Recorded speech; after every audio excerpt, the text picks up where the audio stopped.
La mujer de muchas lenguas, odiada por muchos, admirada por otros, juzgada por su pueblo e incomprendida por el mundo.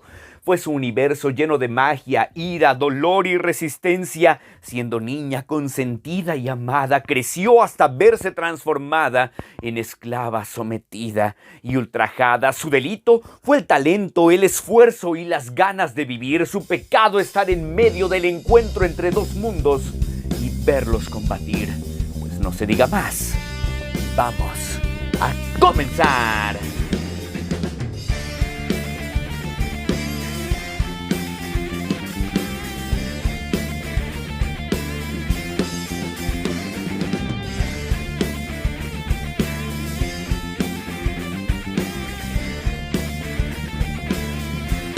¿Qué tal, amigos? ¿Cómo están? Bienvenidos una vez más a su canal. Yo soy Rodo y les traigo la videoreseña y recomendación literaria de la semana. El libro por excelencia que traigo para todas y todos ustedes es de mi querido amigo Pedro J. Fernández con Soy Malintzin, esta novela que le está rompiendo este año 2021. Precisamente este fue el año en el que fue publicada. Viene con nosotros gracias a la editorial Grijalbo y a Penguin Random House. Fue diseñado para que esta obra fuese infantil. Sin embargo, por la crudeza y naturaleza de la historia, Pedro J. Fernández decidió que iba a ser una novela más madura. Son 400 páginas escritas en primera persona. Ya conocen el estilo de Pedro en estos libros similares como Morir de pie, Yo Díaz, Iturbide. Hoy con Soy Malintzin. Ya hizo la promesa que vienen 2 más con este estilo, pero todavía no tenemos grandes noticias. Espero que en el futuro también estén aquí en el canal. Les cuento. El libro se enfoca en Malintzin, Malinche, Malinali, Marina. Quiero explicarles por qué cada una de estas pronunciaciones del nombre. Malintzin, derivado del náhuatl, es Malinali, que significa hierba, pero que en la novela se nos presenta como la diosa de la hierba. Por eso es que Pedro decidió que el libro tuviera la tapa y el diseño verde. Eso es muy bonito. Sin embargo, también se le conoció como Doña Marina, y esto por el rango que llegó a obtener debido al esfuerzo, al trabajo constante y a ese espíritu de guerrera que nuestra protagonista tuvo. Sin embargo, muchos les gusta llamarla más como Malinche, y esto en un tono despectivo, porque lamentablemente en muchos años de la historia fue siempre señalada como una villana, una traidora. Hoy, un símbolo despectivo o peyorativo para alguien que no se siente orgulloso de sus raíces o de su pueblo, le dicen: ¡ay, eres súper malinchista! Creo que ese es un término que debemos mejorar, entender y con justa razón en ocasiones pues cambiar y quitarnos de la mente ese tipo de aspectos peyorativos. Pero, ahora sí. Vamos con la historia de este libro, de qué va y por qué me gustó tanto. Lo recomiendo ampliamente, no sin antes recordarles que vayan, suscríbanse al canal, píquenle a la campanita, porque pronto traeremos más material similar. Como ustedes saben, la historia me encanta y adentrarme en un libro así es fantástico y altamente recomendable. Una vez más, Pedro J. Fernández logra darle voz y vida a la esencia de un personaje incomprendido. Ya saben que a él le gustan los villanos, visto por muchos como alguien traicionero, traicionera, pero que en esta ocasión podría reivindicarse. En este momento se trata de Malintzin, y es a través de un diálogo personal con el lector. Eso es fascinante porque sientes luego cómo nuestra protagonista está hablando contigo, ya que tiene una prosa en primera persona que hace que esta historia te envuelva y te transporte a lugares fantásticos, mágicos de nuestro antiguo México, o de ese territorio que hoy conocemos como México, para no errar y que ningún historiador se me vaya a poner punk.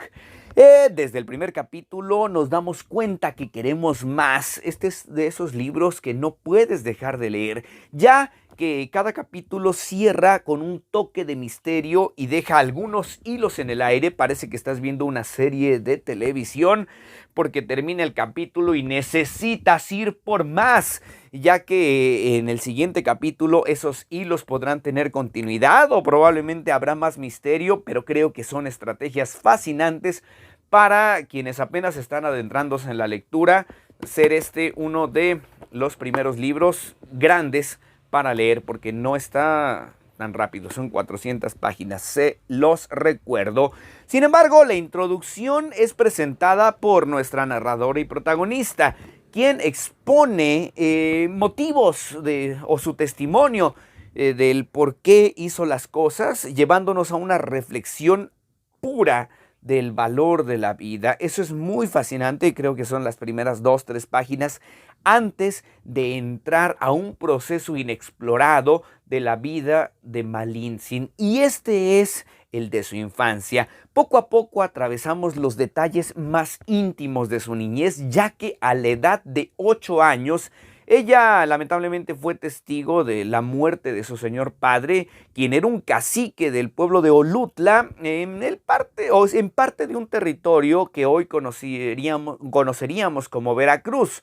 Entonces, él no era cualquier persona, ella tampoco, ella venía de esa nobleza en su familia. Sin embargo, observa cómo su padre muere, cómo realizan el protocolo para para deshacerse del cuerpo, porque terminan incinerándolo junto con su perro Xoloescuincle, a quien sacrificaron. Sí, hay mucha sangre, muchos sacrificios, mucha muerte y destrucción en este libro, porque describe y narra los hechos y acontecimientos ocurridos en nuestro antiguo México. Eso está muy padrísimo. Todo marchaba tranquilo hasta ese momento. Su madre la cuidaba, le daba bastante amor. Eso es muy mencionado. Se retrata perfectamente cómo ella de niña observaba su entorno y eso es muy bonito.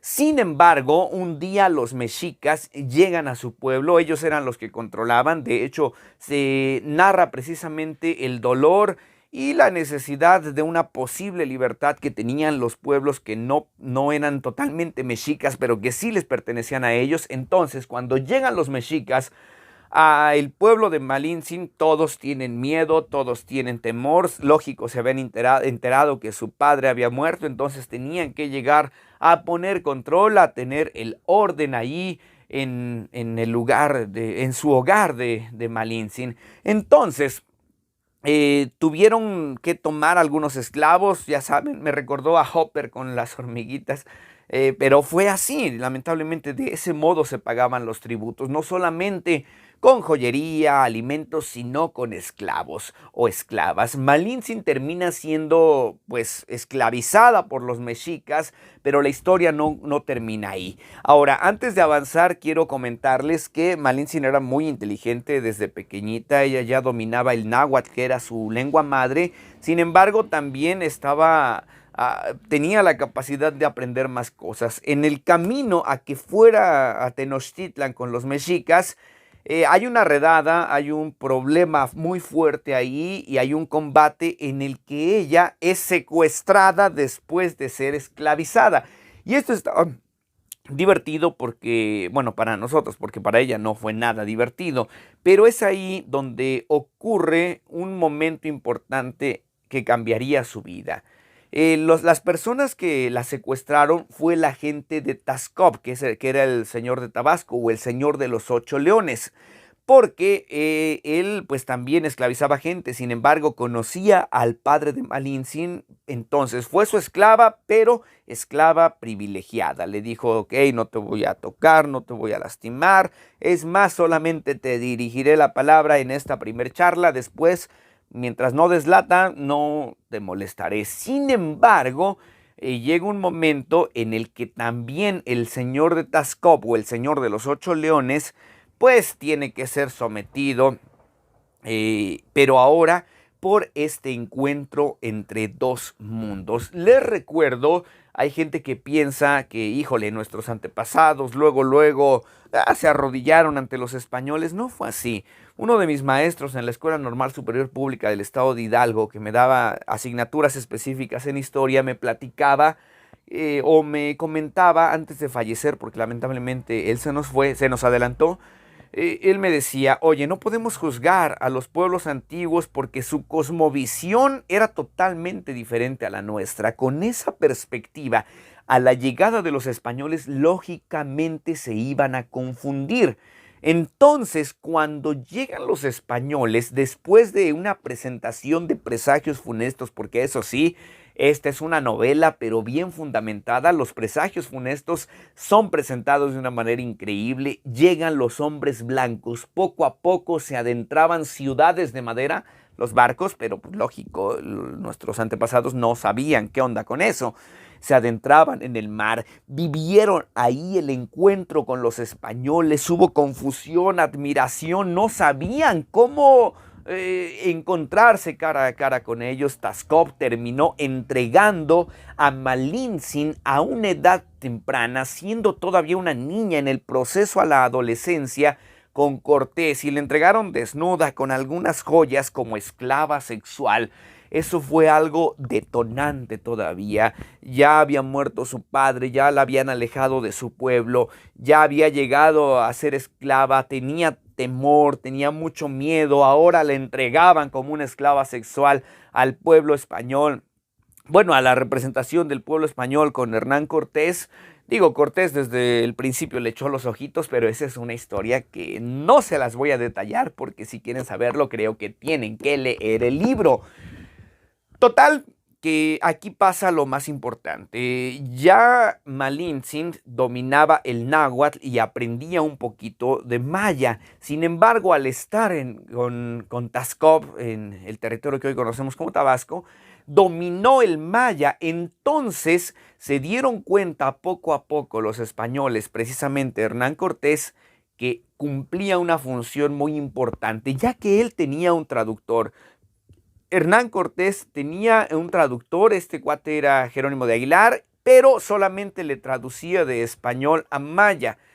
Y cuando tenía una conversación con alguien que hablaba náhuatl, pues necesitaban otra dosis de traducción. Entonces, cuando hablaban con los mayas, ocupó a Malintzin para que ella tradujera del náhuatl al maya o del maya al náhuatl y de ahí pudieran entenderse los españoles. Ese es un proceso divertido. Sin embargo, después Malintzin también aprende a hablar castellano poco a poco, con momentos tenues y románticos ya con Hernán Cortés. Pero es bien bonito darnos cuenta cómo Malintzin desde su interior, y esto pues es en una prosa de novela, lógicamente no hay un fundamento o una fuente fidedigna que justifique esta acción, pero nos describe cómo ella pensaba que Coatlicue todavía podría llegar a rescatarla, que el fin del mundo llegaría, que algo podría salvarla de su esclavitud, pero también entiende que no puede darle la espalda a sus nuevos dueños, que eran los españoles. Ella solamente estaba recibiendo órdenes, y es ahí donde antes de juzgarla debemos entender dos cosas. La primera, era una niña, era una pequeñita. No esperemos que tome decisiones tan radicales aún con su gran madurez que presentó en todo momento, porque aunque en las cartas de relación Hernán Cortés casi no la menciona, creo que solo en un solo capítulo, pero Bernal Díaz del Castillo en La historia verdadera de la conquista de la Nueva España, allí sí deja caer todo el flow con ella, porque de que es un personaje importante, lo es. Sin embargo, aquí pues tiene que obedecer, someterse, termina siendo bautizada. Y Hernán Cortés pues primero no estuvo con ella, la entregó con un tal Alonso. Ese tal Alonso pues fue respetuoso y ella empezó a posicionarse en una jerarquía femenina bien fregona. Se dio su lugar, entendía su talento, sabía el valor que ella representaba, y también observaba las dos o más caras de la moneda, porque entendía a los españoles, entendía a los indígenas, y también sabía que entre indígenas había pleito porque todos odiaban a los mexicas, y entre españoles también había pleito porque, según Hernán Cortés, todo lo hacía por el rey de España, pero había algunos otros problemas, ya que aquí tenía que regresar con Diego de Velázquez, y Diego de Velázquez mandaba también. Pedro de Alvarado era súper rebelde, Bernal Díaz del Castillo calladito, pero se llevaba mal con Malinche. Sin embargo, Malintzin siempre fue prudente. Prudente en su modo de actuar, prudente en su modo de traducir, porque en muchas ocasiones, y esto lo vimos en otras novelas, digo, yo lo vi con Norman Spinrad en Mexica, la reseña la pueden ver en el canal, pero parte de sus traducciones ayudaron a que muchos conflictos se evitaran. Sin embargo, no fue capaz de detener la violencia de algunos españoles, porque vivimos también la matanza de Cholula, esa llegada a querer conocer ahora al pueblo de Tenochtitlan, no solamente con sus mensajeros que les llevaban regalos y que a pesar de que los indígenas veían más valiosas las plumas, los españoles querían puro oro. Ya les comenté, Malintzin termina bautizándose. Se dio cuenta que los mismos españoles querían traicionar a Hernán Cortés, pero cuando ya avanzan poco a poco hacia el territorio de Tenochtitlan pasan cosas horribles, cosas muy fuertes, muy duras. Está a punto de perder la vida, tiene que protegerse, observa momentos sangrientos, tiene temor porque si la capturaran los mexicas podrían sacrificarla, pero también si se quedaba con Cortés y Cortés era traicionado, ella iba a morir. Entonces el temor estaba ahí, constante, constante, constante, cuando llega también otro temor y terror que oscureció la mentalidad de ambos pueblos, que fue la viruela. Creo que ese fue el asesino más grande, y lo he dicho en muchas ocasiones. El asesino más grande en este encuentro entre dos mundos pues fueron las enfermedades. Es cierto, españoles se pelearon contra mexicas, pero también los tlaxcaltecas entraron, y también los tabasqueños, y también entraron otros grupos, los que querían estar en contra de los españoles, los que querían estar a su favor. Había un choque de violencia, eran violentos los europeos que habían llegado, eran violentos nuestros antepasados aquí. Entonces ese choque de dos pesos de violencia lógicamente trajo como resultado mucha muerte, mucha destrucción, bastante masacre, y Malintzin siempre estuvo ahí en medio. Conocemos a personajes increíbles, la personalidad, sabiduría, poderío impecable de Moctezuma. Conocemos también a su hija, después conocemos a Cuauhtémoc, esos procesos de dolor. Ya no les quiero contar más porque si entro en detalles no tendría caso que saboreen esta lectura. Llegamos a conclusiones increíbles. La parte final de verdad me hizo llorar. Llegó un momento en el que entendí y me sentí como un hijo de Malintzin.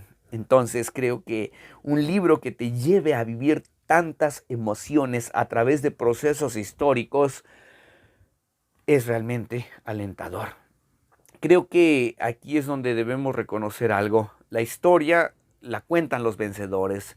La voz de los vencidos es a veces ocultada, pero hay otras tantas que son ignoradas. Creo que es momento para aquellos que quieren reflexionar acerca de lo que verdaderamente pasó en ese encuentro entre dos mundos, puedan analizar. Quisiera, no lo sé, decirles otras recomendaciones, pero no quiero caer en detalles. Lo que sí será fascinante, la descripción de los escenarios, la descripción de los sacrificios, la perspectiva que tuvo Malintzin al conocer otro tipo de cosmovisiones, porque como pensaba ella en la Veracruz, como pensaban en Tabasco, como pensaban en Puebla, en la matanza de Cholula, como pensaban en el territorio que hoy se conoce como la Ciudad de México, porque era muy distinta. Y quiero contarles otra cosa, también nos narra un poquito lo que pasó después, las consecuencias de este encuentro fatídico, cómo se fue desarrollando nuestra nueva sociedad. Entonces es fascinante. Creo que Pedro J. Fernández, te mando un fuerte abrazo y te felicito por seguir narrando de esta manera tan increíble. Lo platiqué en la entrevista, es padrísimo cómo nos metemos en la mentalidad de una mujer tan brillante, pero tan juzgada. Es todo por la reseña de este día, espero que les haya gustado. Sigamos reivindicando nuestro pasado histórico y sobre todo sintiéndonos orgullosos de nuestras raíces. No lo olviden, suscríbanse al canal, tanto al mío, sigan a Pedro J. Fernández, hay un video hablando de él en su canal de YouTube que está increíble. Suscríbanse al canal, denle click a la campanita, pendientes a todas mis redes sociales. Esto se sube a Spotify, así que estamos ya por todas partes. No lo olviden, yo soy Rodo y este es su canal.